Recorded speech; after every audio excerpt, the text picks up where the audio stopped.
Hey there, come on into my studio and let's chat. I want to show you 5 things that I think you can do with the long arm, quick fixes, if you will, that will make your quilting easier and therefore more enjoyable and with greatly elevated results. So let's start at the very beginning. Always a really good place to start. I begin my quilting sessions for sure each of my days with a good cleaning, a basic cleaning for my machine. There are times of the month when I do more in-depth cleanings, but this is my frequent once or twice a day type of cleaning. I have a hardware store variety brush that's quite stiff and bristly and scruffy. I've used it a lot, and I use that honestly for poking into the corners that need a good brisk clean. I need a stiff brush for that. And so I brush all the linty areas that I can see with my stiff brush, give it a good buzz, and then I keep this much softer, actually a makeup brush. It's super, super, super soft. It's great at picking up dust. So I can often run it around the areas I've already cleaned and kind of twirl it, and it will pick up dust. Also, it's safe to use absolutely everywhere because it's so soft. So I can buzz it anywhere on my machine that I think needs a little dust picked up off of it.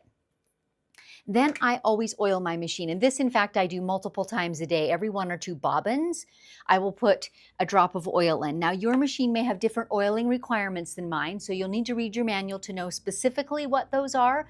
But every machine, these are mechanical creatures, they do need oil. So in my case, a drop is recommended every time you have a bobbin change. So that is super easy. I just put my drop in there in the prescribed spot, run my hand wheel a little bit to distribute that oil, and we're ready to go. So at that point, I can go ahead, I've got my thread on already, and I can go ahead and position myself for quilting. Once I get the cap on, it helps if you put it on the right direction.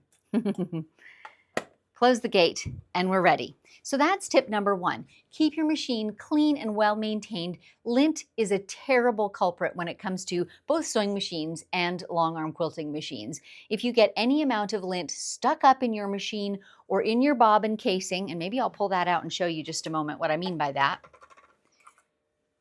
This is your bobbin casing that holds your bobbin, right? And so it also can be cleaned both with a soft brush and also with a very, very fine pin or a business card run under the spring. Again, to make sure there's none of that ugly culprit lint.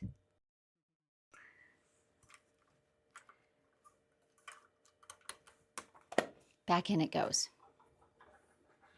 All right, tip number 2 has to do with the height of your machine. Now, can you see me standing here? Most dealerships, when you purchase a long arm, will recommend that it is set with a height of the working surface being right below your elbow when you're just standing in a relaxed position. And can you see that? Mine is several inches higher than that. It's really at my rib cage. I do that intentionally, and I found this height for me by trial and error. It has somewhat to do with what type of quilting you do. If you do very intricate, very detailed, maybe a lot of ruler work, you might want to be a little closer in or have more room to bend over it. But for me, because I do a lot of edge-to-edge quilting and a lot of moving around the quilt surface and kind of large motions with my machine, it's better for me if it's higher. It forces me into better posture. Otherwise, I get really into this hunched shape when I'm quilting, and that's good for nobody. Certainly, it is not good for my longevity at the quilting machine. So I prefer to stand in a higher height. I'm able to quilt longer, and it's better for my body by far. So that makes it much easier. Once you've determined that your machine should be higher or possibly lower to meet with your height, then have a look at how you can adjust that on your own model of frame. Every brand is a little bit different, but most, if not all, have a way to make an adjustment on the legs for the height. You might be fortunate enough to even have a hydraulic adjustment where you can make tiny little incremental adjustments. In the case of mine, it's a 2-person job. The legs have to be extended and a bolt placed in, and that's common. So get some help doing it, but it's worth it. It's so worth it. You'll be so much more comfortable and at ease when you're quilting, and you'll feel so much better after a couple of hours of quilting. So on the heels of that, being comfortable quilting is going to help you in your smoothness of movement. This is kind of a sub tip. a goal to really strive toward is becoming very smooth and even in your movement of your machine, neither faster or slower, no matter what shape you're quilting, learning to smooth out that movement. Now, a lot of long arm machines, especially those that have been produced in the last 5 to 10 years, have built-in stitch regulators, which does a lot of compensating for you. So it will try to achieve the stitch length you provide it by speeding up or slowing down the motor with your movements. So the faster you move, the faster the motor and the needle will go. And the slower you move, the slower the motor and the needle will move. However, if there's a lot of variation in your speed, you are starting to stretch the limits of what your machine can compensate for. And so the more that you can lower that differential, the smoother you can get, the better your machine will be at producing even and consistent stitch length, at producing good tension, and the more you'll reduce your incidences of broken thread or skipped stitches or perhaps even broken needles. I've demonstrated quilting machines at quilt shows before, and someone who's not familiar with quilting will come up and they'll start sewing with such a jerk that the thread actually breaks. So that's an extreme case, but that's what happens when you've overstressed what the thread or the needle or the stitch regulator can handle. You're beyond the limits of what they can compensate for. So the smoother you can get, the more you help your machine to give you a really great result. If you happen to be quilting at a sit-down domestic machine or sit-down long arm, this is even more crucial. In my own experience, I only quilt a small percentage of the time at my domestic machine. And so when I first start doing it on a given day, when I start my stitching and I turn it over and look at the back side, always my tension is poor. When I'm going around a curve or when I'm in a point, I'm seeing terrible tension. But it's not really my tension that is at fault. No adjusting of the dials is likely to fix that. What the problem is my lack of smooth movements. It's not compensating for my jerkiness, my whizzing around a curve and then pausing in a corner, right? So after I stitch for a little while and get smoother in my movements, those tension problems disappear. It's kind of magical. Thirdly, another thing that you need to be very aware of when you're loading a quilt and even every time you advance your quilt is the tension of your quilting surface. So this is affected by several things. One is how tight your rollers are cranked, because that will affect the tension from front to back for sure. And then another is the tension of your side clamps, which are pulling the edges out. So this is really, really important because again, this is something that affects how the stitches are forming, how the needle pierces through the fabric and comes back up. When that is all happening at really high speed, every little thing you can do to make that go easier will benefit your beautiful stitches. So, in general, even though this quilt looks tight to you, it actually is not. It has a fair bit of give. I've only tightened it enough to prevent wrinkles from happening. And so my kind of rule of thumb is I'll take my hand with my fingers straight up and poke that up under the quilt, and I should be able to grab those fingertips almost to my first knuckle. There's enough give in the fabric that I can do that.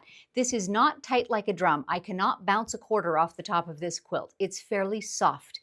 And when I go to attach my side clamps, putting tension on from side to side, same principle holds true. They have gentle tension, only enough to keep my backing and my quilt flat and smooth, not enough to pull it and have tension on it like a drum.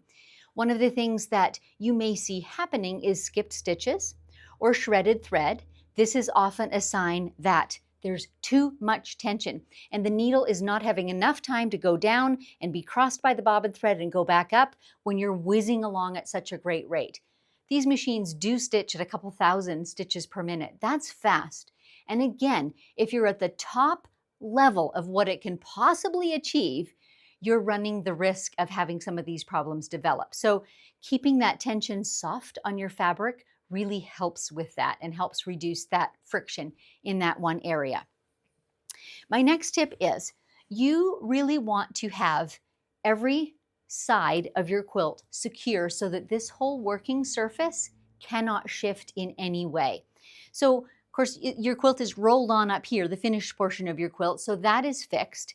When we load it, when I put my layers together, I baste across the top, and as I work my way down the quilt, I baste down each side as well. It's just a line of stitching that I run within the seam allowance, so it never has to be undone. The binding will cover it, but it holds those layers together so they can't shift.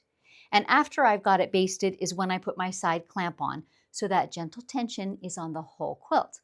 And then of course there's the fourth side, the fourth dimension, and that's the front edge. I personally prefer to quilt floating my quilt top, meaning it's just hanging, it's not attached to a bar. So if you've got yours rolled on, that may already be taken care of for you. But if you float your quilt top like I do, then you need to secure this edge. It's pretty critical. My method of choice is these magnetic bars, which just stick on to my magnetic rails. If you, for some reason, have either wooden rails or you wind your binding on this roller and your magnets won't stick, there are other means to do it too. And some brands of machines create these. You can get C-clamps that are kind of a PVC type material that clamp over the front. You could also run a line of basting stitch or even a row of pins along this front edge. Whatever you need to do to fix this area that you're going to be working on so that the layers cannot shift while you're quilting. And then when you advance your quilt and move on to the next area, whatever that holding apparatus is comes off and you roll your quilt forward and repeat the process. That also helps to make a very flat and square quilt. One last thing I want to talk about, and I think this is a tip that maybe a lot of machine quilters don't think about, and that is the clearance of your quilt sandwich, the layers of your quilt, on the base of your long arm machine. Can you see here, there's no bounce. Let me just raise this up a little. There's no bounce when I touch on this quilting surface because it is gently resting already on the nose of my long arm machine. And so when I move my machine around and I'm stitching and my needle is going at high speed, this stays quite stationary. And again, with those high speed stitches, I'm helping it to have the best possible chance of success, of forming beautiful stitches. Now, other machines have different apparatuses for the take-up roller, which is where the finished portion of your quilt goes. So let me try and describe those. First off, we'll look at mine. I have a dead bar or a leveler bar, it's sometimes called, and that is always in the same place on my machine. It never moves. And so my quilt, as I'm working on it, is level on this rail and under that bar. So the height of my quilt is always fixed. My finished quilt then goes under that bar and rolls up on this take-up roller. Some brands of machines, though, don't have this bar. This take-up roller sits down on the quilt. What happens there is when you roll up continued fluffy rolls of the quilt, it starts compressing that space. And so if you let it get too fluffy and too full, it will literally be pushing your quilt down and have resistance, and it will start getting hard to move freely. Usually the way that you adjust them is there's a crank at the end of your machine and you are intended to move that up and down as you're rolling on that fluffy quilt. And then when the fluffy quilt is done, you roll it back down in order to start the next one, right?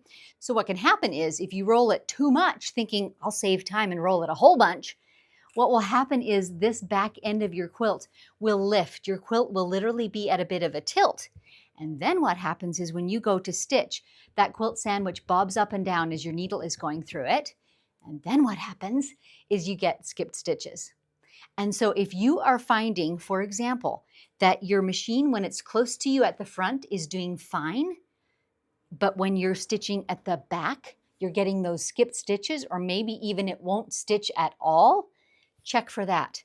Because if your quilt is at a fixed height here and it's just right, it's just resting on the base of your long arm, but your quilt is tilted up at the back a half an inch or more and it's literally bobbing and wobbling with every stitch, that's going to be a problem. Your machine is going to have difficulty and maybe cannot at all form stitches.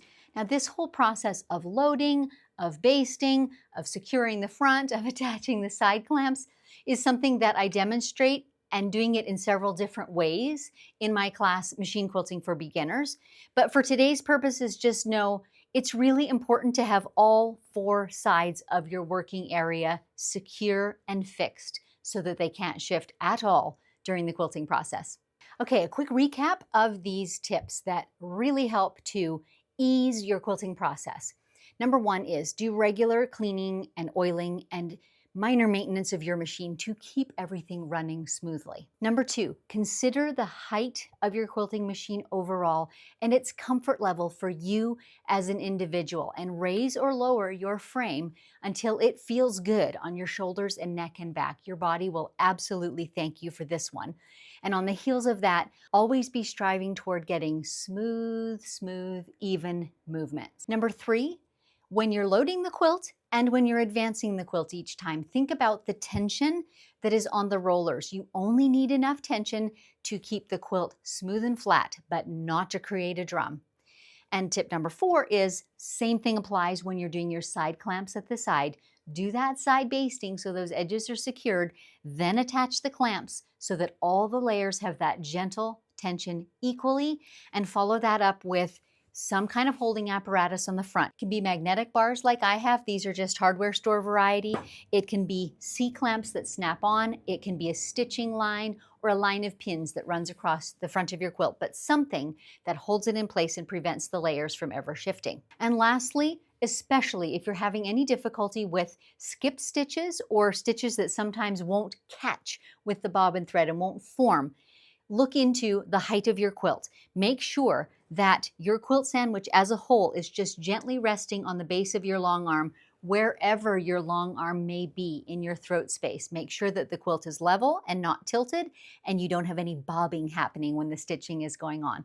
None of these are complicated, but together they really do make a remarkable difference. If you love these steps, you might want to look into my free motion quilting masterclass, in which I teach quilting designs like the one that you're seeing here on this quilt, and give a lot more insight into the tools and the tricks that I've learned over the years in my own studio. There is a link for that above and below if you want to follow that further. Next time we'll talk about who actually needs a long arm and who doesn't. Where do you fall? Stay tuned for that episode.